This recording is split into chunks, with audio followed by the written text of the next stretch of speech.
Lady and the Tramp. Chapter 2. Have you ever seen such a perfect dog? Lady sat in front of a long mirror, staring at her own reflection. Behind her, Darling knelt down, a thin piece of leather in her hand. No, I certainly haven't, Jim Dear replied. Lady wagged her tail. But when she looked up, she saw that Jim Dear wasn't looking at her. He was looking at his wife. Lady smiled. Her humans loved each other so much. Returning Jim's smile, Darling reached over and gently placed the leather collar around Lady's neck. Lady had been waiting for an official collar ever since she arrived at her new home. She had been too small before, but now that she was nearly grown, it was time. The collar was perfect, thin and delicate, just right for her little body. Lady's eyes widened as she saw what was dangling from it. A small gold heart. Across the heart, Lady was written in elegant script. Lady had never before seen anything quite as beautiful. Her tail wagged and her backside nearly lifted off the ground. She was too excited to sit still. Sensing the dog's eagerness, Darling smiled and gave her a quick pat on the head. Why don't you go show Jock and Trusty, she said. Lady didn't need to be told twice. She leaped up and raced out of the room, through the doggy door in the kitchen, and out toward the backyard.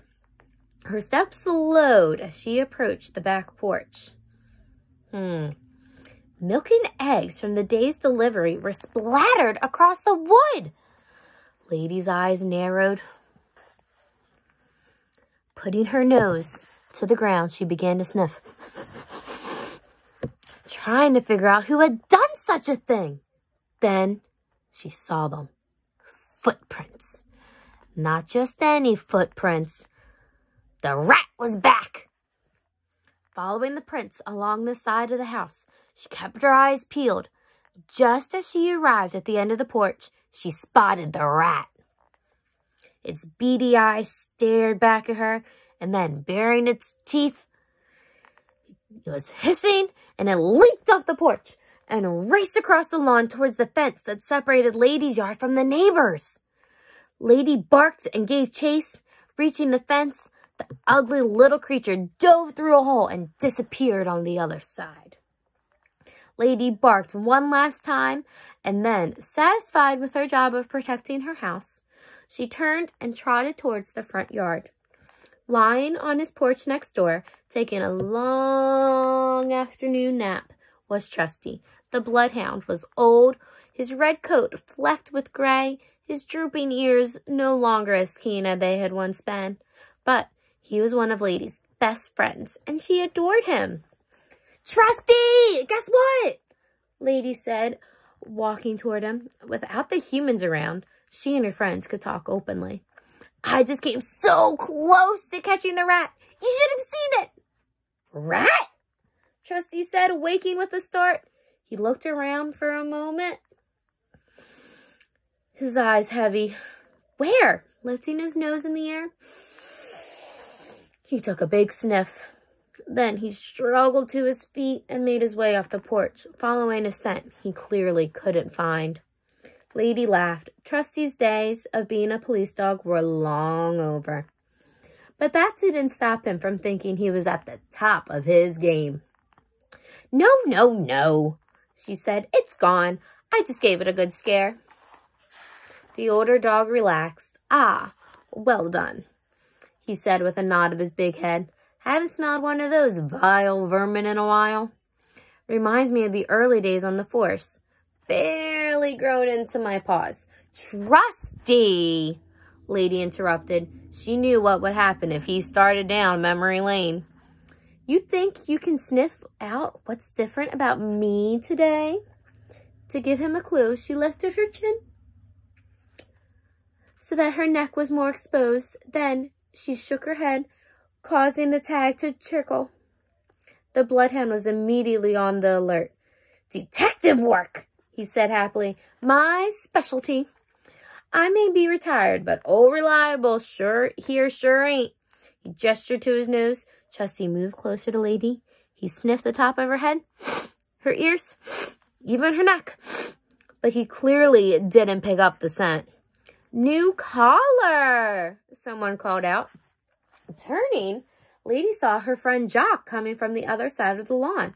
The Scottish Terrier was, as usual, dressed up. Jock's humans loved to put the little black dog in outfits and then take her portrait.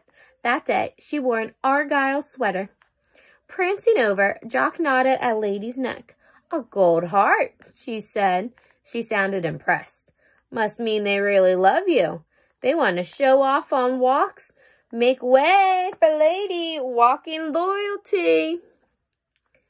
I'm hardly royalty, Lady protested weakly. Darling and Jim Dear did treat her very well. Trusty stepped closer and jingled the tag. That there's a badge of honor, he said in his slow, deep voice. Not like my actual badge of honor from the boys in blue. His eyes glazed over as he began to tell Lady and Jock a story about his early days on the force. Lady and Jock shared a look. They had heard this one before, many, many times. But neither of them had the heart to tell Trusty to stop. When his story was finally over, Trusty sniffed the air. You smell that? He asked. I reckon that infernal rat may be back. I'll secure the perimeter. Y'all stay here where it's safe. Orders given, Trusty ambled off. Just then, Stephanie, Jock's human, walked out onto the porch of her house. She held a black and white striped shirt and a doggy barrette. I've got to go, Jock said. It's portrait time. She started to trot off, but stopped and looked back at Lady. Congrats on the collar. Seems like your family's just about perfect. Lady nodded. Jock was right. Her family really was perfect. Nothing could ruin that. But later that night, as Lady sat on the couch between Darling and Jim Dear, she noticed something strange. When Darling said, "This is nice," which was what she usually said as they sat together, Jim Dear didn't pet Lady, which was what he usually did when Darling said that. Instead, he reached over and gently placed his hand on Darling's stomach. It sure is, he answered. Lady watched confused. His hand didn't leave Darling's stomach, which Lady noticed seemed a bit larger than usual. What could that mean? Lady wondered. End of chapter 2.